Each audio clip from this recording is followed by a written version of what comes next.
नमस्कार मित्रांनो, मी गौरी तुमच्यापुढे एक कविता घेऊन आले आहे.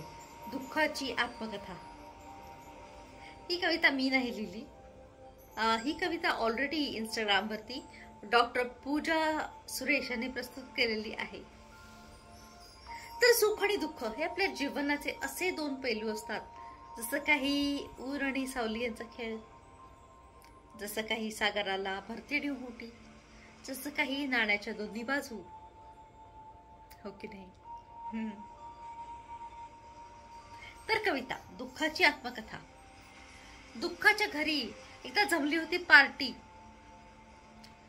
दारू बिरू पिऊन सगळी जिंकली होती कार्टी. दुःख म्हणाल, लाज बाळगू नका, इतके दिवस छळलं म्हणून राग मानू नका.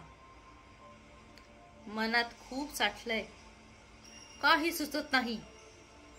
माझी स्टोरी सांगितल्याशिवाय आता चैन पडत नाही. मी आणि सुख दोघं जुळे भाऊ होतो. 5 वर्षाचे होतो तेव्हा जत्रेत गेलो होतो. गर्दी इतकी होती आणि इतका गोंधळ होता. माणसांच्या गर्दीमध्ये सुखाचा हात सुटला होता. तेव्हापासून शोधतोय दुनियेच्या जत्रेत, मिळेल का कुठे सुख कोणाच्या नजरेत.